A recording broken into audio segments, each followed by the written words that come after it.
इलाहाबाद उपचुनावों को लेकर बड़ी हलचल। कुछ देर में होगा इनेलो प्रत्याशी का ऐलान। चोपटा गांव में महापंचायत पर लगेगी मुहर।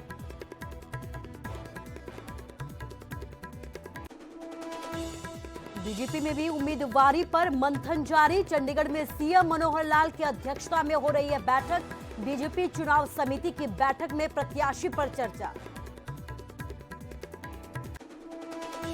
पलवल में रहस्यमयी बुखार का कहर जारी। पिछले 10 दिनों में 8 बच्चों की हुई मौत। हथीन के छायसा गांव में फैली महामारी। पहले चिल्ली गांव में मची थी चीख पुकार। नहीं खत्म हुई किसानों की परेशानी। कई मंडियों में नहीं शुरू हो पाई धान की खरीद। सरकार की शर्तों और गेट पास की बनी मुसीबत। गुरनाम सिंह चरूरी ने सरकार को फिर दी चेतावनी। कहा 25 क्विंटल प्रति एकड़ खरीद की शर्त हटाए सरकार, वरना फिर सड़क जाम करने को मजबूर होंगे किसान। विक्रमादित्य सिंह को सीएम जयराम ठाकुर की नसीहत। कहा गरिमा में रहकर करे कर्मचारियों पर बयानबाजी। वीरभद्र सरकार की दिलाई याद। बहादुरगढ़ में चाकुओं से गोदकर युवक की हत्या। सेना भर्ती की तैयारी कर रहा था युवक। गांव के 3 लोगों पर लगा हत्या का आरोप। और फतेहाबाद के नागरिक अस्पताल में नवजात की मौत पर सवाल। परिजनों ने लगाया लापरवाही का आरोप। स्टाफ पर फूटा गुस्सा।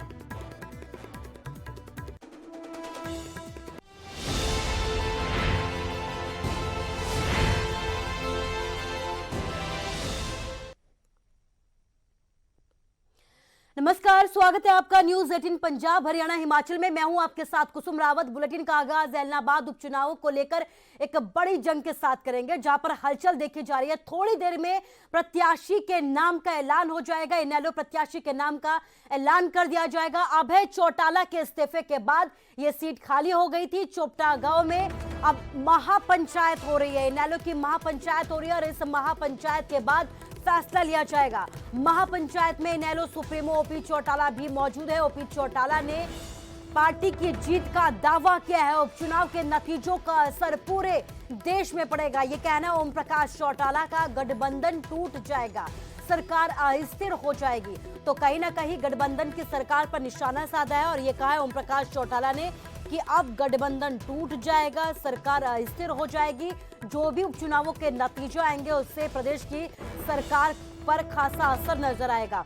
तो इलाहाबाद उपचुनावों को लेकर लगातार हलचल भरा माहौल है और यही वजह है कि थोड़ी ही देर में इनेलो प्रत्याशी का ऐलान कर दिया जाएगा। अभय चौटाला के इस्तीफे के बाद ये सीट खाली हुई थी और आज चोपटा गांव में एक महापंचायत हो रही है और इस महापंचायत में इनेलो प्रत्याशी के ऐलान कर दिया जाएगा।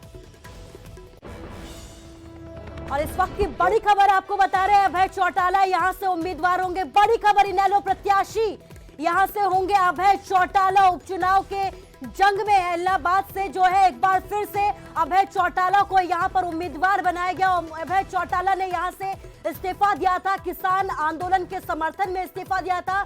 जिस तरीके से किसान आंदोलन तेज हुआ था उसके बाद अभय चौटाला ने यहां से इस्तीफा दिया और ये सीट खाली हो गई थी।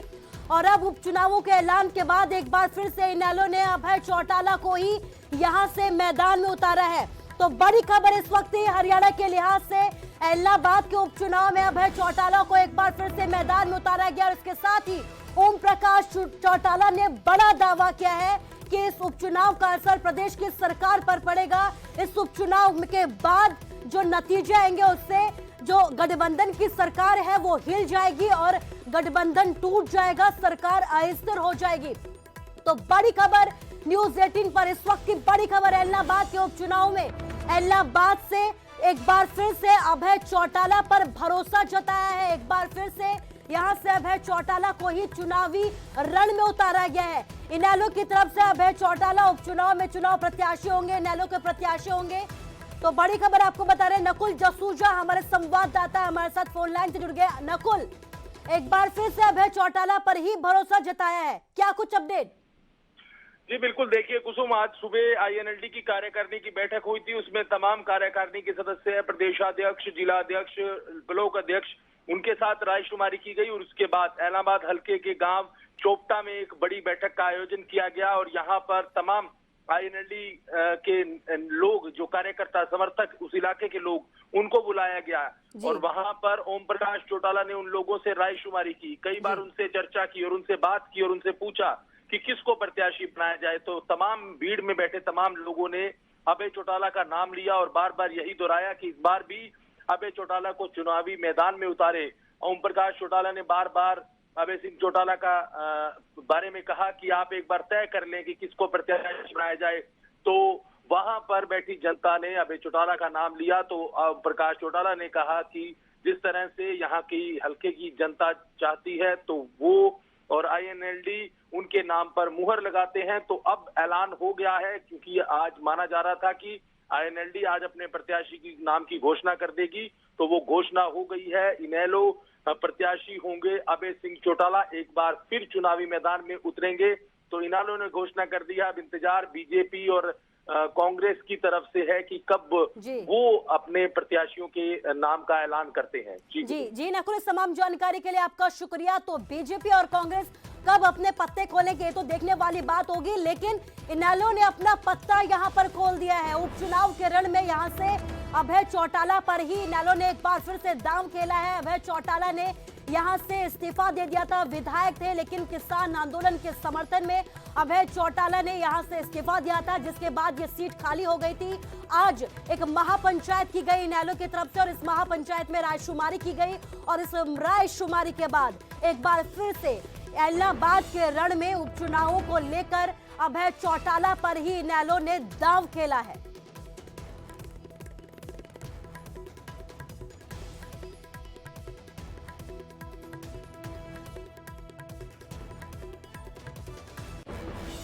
और एक और बड़ी खबर बता रहे हैं आपको, उपचुनावों को लेकर बीजेपी में भी मंथन का दौर लगातार जारी है। चंडीगढ़ में सीएम मनोहर लाल की अध्यक्षता में एक अहम बैठक हो रही है। बीजेपी चुनाव समिति की ये बैठक हो रही है, जिसमें कई दिग्गज नेता मौजूद है। ओम प्रकाश धनखड़ मौजूद है, रतनलाल कटारिया मौजूद है, कंवरपाल गुर्जर मौजूद है। इसके साथ ही सुनीता दुग्गल, सुभाष बराला, रामविलास शर्मा भी इस बैठक में अहम तौर पर मौजूद है। कैप्टन अभिमन्यु चौधरी, वीरेंद्र सिंह, कर्णदेव कंबोज भी इस बैठक में मौजूद है। चुनाव समिति की बैठक में प्रत्याशी के नाम पर मंथन हो रहा है, किसे यहां से मैदान में उतारा जाएगा, इस पर मंथन किया जा रहा है। लेकिन इसके साथ ही आपको बता दें कि इनेलो की तरफ से प्रत्याशी के नाम का ऐलान कर दिया गया है। इनेलो की तरफ से अभय चौटाला पर भरोसा जताया गया है। लेकिन इस बीच एक और बड़ी बात यह है कि बीजेपी में अभी भी मंथन का दौर जारी है। बीजेपी की तरफ से अभी अपने पत्ते नहीं खोले गए हैं। चंडीगढ़ में सीएम मनोहर लाल की अध्यक्षता में इन्हीं चुनावों को लेकर, उपचुनावों को लेकर रणनीति तैयार की जा रही है, बैठक की जा रही है। बीजेपी चुनाव समिति की इस बैठक हो रही है, जिसमें कई दिग्गज नेता मौजूद हैं। हरियाणा बीजेपी के कई दिग्गज इसमें मौजूद हैं, जिसमें ओम प्रकाश धनखड़, रतनलाल कटारिया, कंवरपाल गुर्जर, सुनीता दुग्गल, सुभाष बराला, रामविलास शर्मा इस बैठक में मौजूद हैं। और तस्वीरें आपको दिखा रहे हैं कि एक तरफ आप देख सकते हैं कि जहां आज इन्होंने अपने प्रत्याशी के नाम का ऐलान कर दिया है, अभय चौटाला को मैदान में उतारा है, तो वहीं अब देखना यह होगा कि बीजेपी की तरफ से कौन मैदान में उतारा जाता है। बीजेपी कौन इलाहाबाद के उपचुनावों के रण में अपना प्रत्याशी उतारती है, ये देखने वाली बात होगी। तो दो तस्वीरें आपको दिखा रहे हैं, जहां पर एक तरफ तो बीजेपी में मंथन का दौर जारी है, तो वहीं दूसरी तरफ जो है इनेलो ने अपने प्रत्याशी के नाम का ऐलान कर दिया है। एक बार फिर से अभय चौटाला पर दांव खेला, एक बार फिर से उपचुनाव के रण में यहां पर अभय चौटाला को ही मैदान में उतारा गया है। तो वहीं दूसरी तरफ अभी बीजेपी और कांग्रेस की तरफ से अपने पत्ते नहीं खोले गए, लेकिन हाँ, बीजेपी की तरफ से रणनीति जरूर तैयार की जा रही है।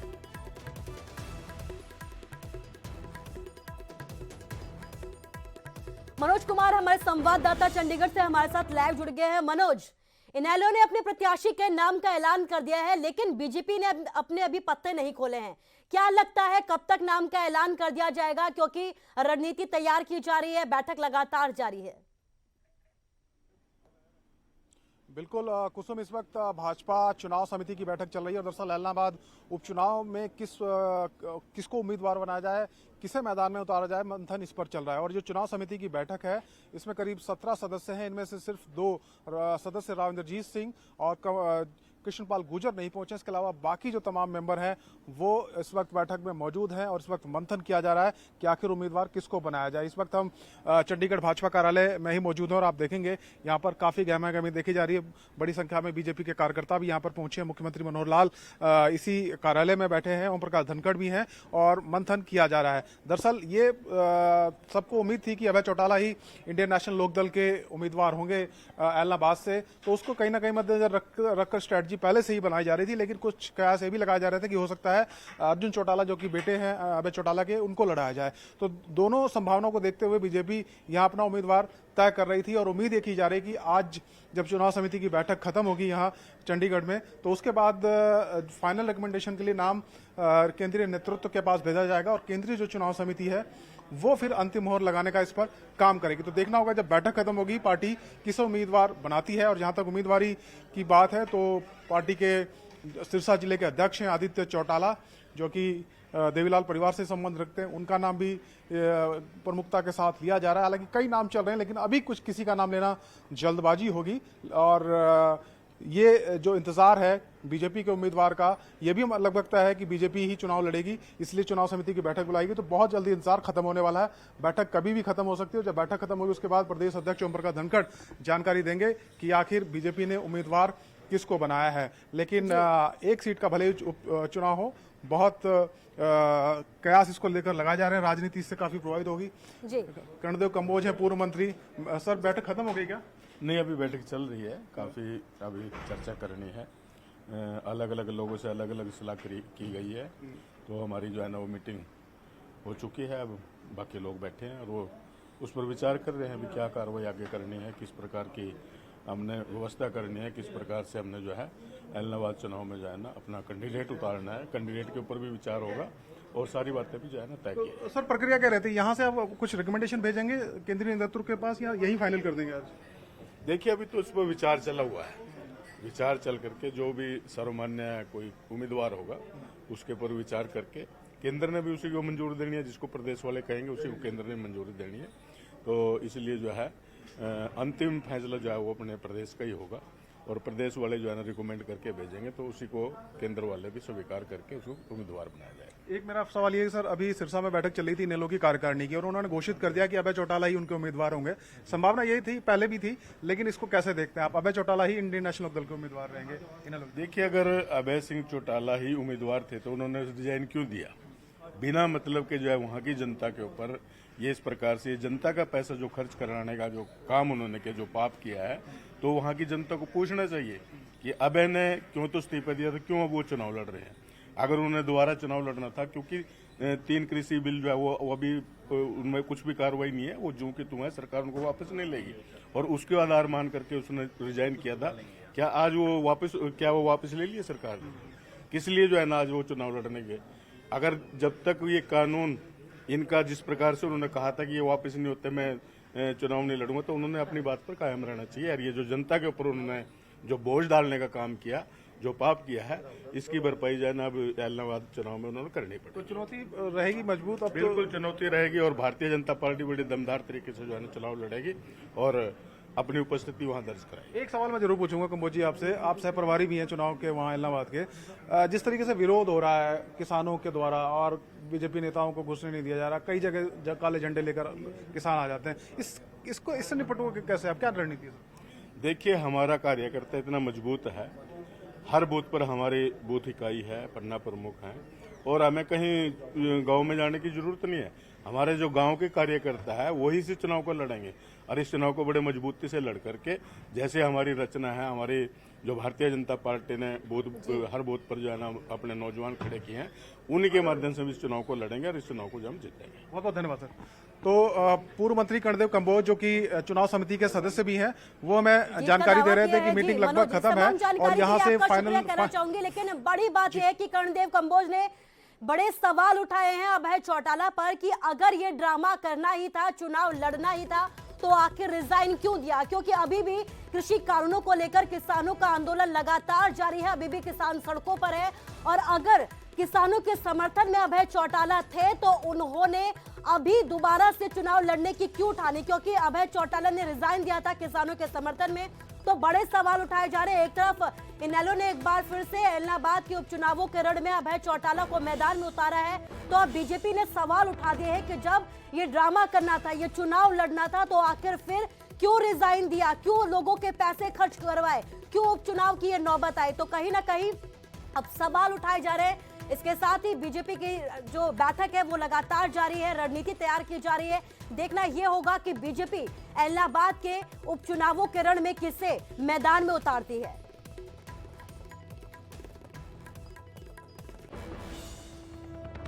और अब बात करते हैं रहस्यमयी बुखार की। पलवल में रहस्यमयी बुखार का कहर लगातार जारी है। पिछले 10 दिन में 8 बच्चों की मौत हो गई। हथीन के छायसा गांव में महामारी फैली है। पिछले 7 दिन से सफेद हाथी बना हुआ है स्वास्थ्य विभाग। पहले चिल्ली गांव में चीख पुकार मची थी। गांव के चारों तरफ जल भराव है, गंदगी का अंबार है। चिल्ली गांव की महामारी से भी प्रशासन नहीं चेता और अब एक बार फिर से बच्चों की मौत का सिलसिला जारी है। बच्चों की मौत की खबर सामने आ रही है। पलवल में लगातार रहस्यमयी बुखार की वजह से 10 दिन में 8 बच्चों की मौत हो गई है। हथीन के छायसा गांव में यह महामारी फैली है, जहां पर 8 बच्चों के मौत की खबर है। इससे पहले आपको बता दें कि चिल्ली गांव में भी चीख पुकार मची हुई थी। गंदगी की वजह से यहां पर आप देख सकते हैं कि अब तक कई बच्चे मौत के काले आगोश में समा चुके हैं। लेकिन बड़ी बात यह है कि स्वास्थ्य विभाग अभी भी नहीं चेता है। स्वास्थ्य विभाग अभी भी यहाँ पर हरकत में नहीं आया और यही वजह है कि बच्चों की मौत का सिलसिला लगातार जारी है। जी, ये 10 दिन के अंदर कम से कम 7-8 बच्चों की मौत हो चुकी है अभी तक 10 दिन के अंदर जी। इसके बाद में जो 15 दिन के 20 दिन के अंदर कम से कम 12-13 बच्चों की और मौत हो चुकी है जी 15 दिन के अंदर। और हमारे गांव में एक पीएससी सेंटर है जी। पीएससी सेंटर तो सरकार ने करोड़ों रुपए दे रखे हैं, लगा रखे हैं उसमें, लेकिन आज तक चालू नहीं है। कोई डॉक्टर आज तक उसमें बैठा नहीं है। हमने वहाँ जाने का प्रयास किया, बहुत कीचड़, हम आप नहीं जा पाओगे वहाँ पे। वो कल पत्रकार मेरे साथ गए थे, वो भी 2-3 दफ़ा बेचारे रास्ते में गिर गए थे बाइक से। तो बहुत गाड़ी भी फंस गई थी हमारी भी, हम नहीं पहुँच पाए। हाँ जी, हाँ जी। तो और हमारे शिकायत हुई कि अस्पताल तक में डॉक्टर नहीं रहते, वहाँ जाना असंभव है। ये कई बार शिकायत कर चुके हैं जी हम, लेकिन उसके बाद में भी कोई सुनवाई नहीं होती। प्रशासन से भी, सरकार से भी हम गुहार लगा चुके हैं, लेकिन आज तक कोई कारण क्या है बच्चों की मौत का सिलसिला लगातार? ये जी बस बुखार आ रहा है जी। एक दिन बुखार आता है, फिर दूसरे दिन बस डेंगू की रिपोर्ट आ जाती है, मलेरिया और डेंगू, उसके बाद में डेथ हो जाती है दूसरे दिन। और ज्यादा जानकारी के लिए हमारे संवाददाता दिनेश कुमार पलवल से हमारे साथ जुड़ गए हैं। दिनेश, लगातार बच्चों की मौत की खबर सामने आ रही है। अब तक कहा यह जा रहा है कि 8 बच्चों की मौत हो चुकी है। स्वास्थ्य विभाग की बात की जाए तो अभी तक क्या हरकत में आया है स्वास्थ्य विभाग? देखिए, मैं आपको बता दूं कि ये जो पहली बार हथीन में महामारी नहीं आई, ये दूसरी बार आई है। इससे पहले चिल्ली गांव में इस तरह के हालात बने थे जहां पर लगातार मौत के आंकड़े बढ़ते जा रहे थे। उस समय से अगर आज स्वास्थ्य विभाग की बात करें या जिला प्रशासन की बात करें, अगर चेत था तो आज ये हालात न हो। मैं आपको बता दूं कि हथीन के छायसा गांव में जो है ये हालात बने हुए हैं कि पिछले 10 दिन के अंदर अंदर 8 बच्चों की मौत हो चुकी है। गाँव के लोगों तो का यह तक कहना है कि अगर बात करें 15 दिन की, तो 15 दिन के अंदर अंदर 10 बच्चों की मौत हो चुकी है। जब ये मौत की खबर जब सामने आई तो स्वास्थ्य विभाग की टीम मौके पर पहुंची। अब बच्चों को दवाइयां दी जा रही हैं, उनका इलाज किया जा रहा है। स्वास्थ्य विभाग ने एक टेम्परेरी अस्पताल गांव में बना दिया है, एक चौपाल पर, जहां पर इलाज किया जा रहा है। मुनादी करा दी गई है कि जिस घर में बच्चे बीमार है वो कराएं। साथ ही डोर टू डोर जो स्कैनिंग की जा रही है, जो नमूने लिए जा रहे हैं, रक्त के नमूने लिए पहचान करने की कोशिश की जा रही है कि कहीं डेंगू तो नहीं है। अभी तक एक डेंगू का मामला सामने आया है जिससे एक बच्चे की मौत डेंगू से हुई है। मैं आपको बता दूं कि जिस तरह से ये चिल्ली गांव में इस तरह के हालात पहले बने थे, अब ये छायसा गांव में इस तरह के हालात बने हैं। कहीं न कहीं जो प्रशासनिक अधिकारी हैं उनके लिए भी ये लापरवाही का मामला बनता है। अगर इस तरह के हालात पहले सामने आए, इसके बाद भी के हालात आना चाहिए, लापरवाही को दर्शाता है। ऐसे में जरूरत है कि जो गांव में फैली गंदगी है उसको साफ किया जाए। जो गांव में चारों तरफ जलभराव है, कहीं न कहीं कीचड़ का माहौल है, जिससे सेहत की समस्या है, तो ऐसे में बीमारियां फैल रही हैं। ये लोग, गांव के लोग हैं, पानी को स्टॉक करते हैं, उसके बाद पीते हैं, तो उसमें भी डेंगू के लार्वा पाए जा सकते हैं। तो अब स्वास्थ्य विभाग पानी के सैंपल की जाँच कर रहा है और 10 पानी के सैंपल लिए गए, 10 के 10 नहीं पाए हैं। ऐसे में जरूरत है कि सबसे बड़ी बात है, गांव के लोगों का ये कहना है कि जो उनका प्राथमिक स्वास्थ्य केंद्र है उसमें 1 किलोमीटर तक रास्ता बिल्कुल जाम है, ब्लॉक है, वहाँ पर कीचड़ है, पानी है, जलभराव है, वहाँ पर डॉक्टर नहीं पहुंचते, गांव के जो मरीज नहीं पहुंचते, तो ऐसे में उसका क्या है। और जरूरत है कि जिला प्रशासन को इस रास्ते को बनाकर जो यहाँ पर अस्पताल है उसको चालू किया जाए, जो स्वास्थ्य केंद्र है, ताकि गांव के लोगों को की जाए। जो किसी की समस्या है उसका भी समाधान होना चाहिए। सरपंच का इस बारे में ये कहना है कि उनका जो है चार्ज खत्म हो चुका है सरपंचों का। जी दिनेश, इस तमाम जानकारी के लिए आपका शुक्रिया कहना चाहूंगी। तो एक ही बार में यहाँ पर 2 बार महामारी आ चुकी है और कई बार यहाँ पर चीख पुकार मच चुकी है, लेकिन हैरानी की बात यह है कि स्वास्थ्य विभाग जागा तो बहुत देर बाद, क्योंकि अब तक 8 बच्चों की मौत हो गई है, कहा यह जा रहा है, सैंपल लिए जा रहे हैं, लेकिन गंदगी का जो आलम है अभी भी वो यहाँ पर यूं ही बरकरार है, अभी भी गंदगी यूं ही पसरी हुई है। स्वास्थ्य विभाग की अगर बात की जाए तो स्वास्थ्य विभाग का हाल बेहाल होने की बात यहाँ पर कही जा रही, क्योंकि अभी भी नहीं चेता है स्वास्थ्य विभाग। यहाँ के लोगों के द्वारा ये कहा जा रहा है कि गंदगी यूं ही पसरी हुई है और यही बच्चे हैं कि बच्चों की मौत का सिलसिला यहाँ यूं ही जारी है।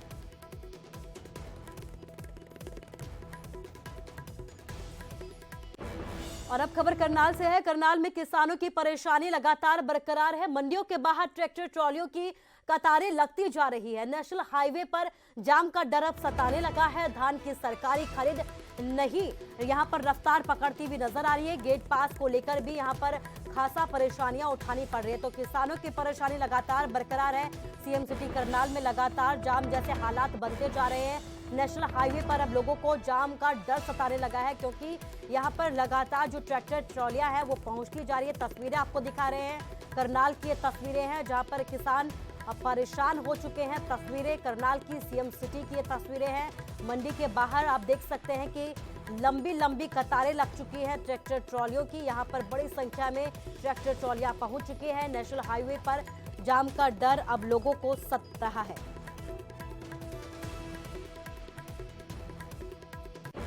भले ही कह दिया हो कि 3 अक्टूबर से धान की खरीद हरियाणा में शुरू हो जाएगी, लेकिन किसानों के लिए परेशानी बरकरार है। ये तस्वीर हम आपको दिखा रहे हैं करनाल से असंध की तरफ जाने वाले रास्ते की, और जूंडला अनाज मंडी के पास जाम लगा हुआ है। ये आप देख सकते हैं ट्रैक्टर ट्रोलियां जो किसानों ने बीच में ही खड़ी कर दी हैं, क्योंकि अंदर जाने का उन्हें रास्ता नहीं मिल रहा है और चारों तरफ जो जाम की स्थिति है वो यहाँ पर बरकरार है। किसानों के सामने जो सबसे बड़ी समस्या आ रही है वो ये है कि उन्हें गेट पास नहीं मिल रहा है, जिसके चलते यहाँ पर आप देख सकते हैं तमाम किसान जो यहाँ पर पहुँचे हैं लाइनों में लगे हुए हैं ताकि उन्हें गेट पास मिल सके, लेकिन गेट पास इसलिए नहीं मिल रहा है क्योंकि किसानों के पास उनके मोबाइल फ़ोन पर संदेश नहीं आया है, और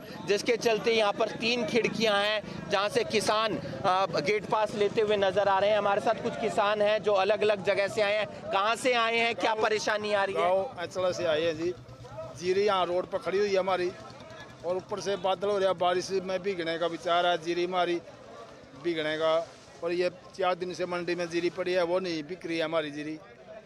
और सरकार करी है कि कल ना जीरी बिक जाएगी, और बिकने एक दाना भी गिन्यू सारी जीरी न्यू पड़ी। क्या गेट पास की समस्या आ रही है? सारी समस्या जरूरत तो गेट पास 2 गेट है मंडी के।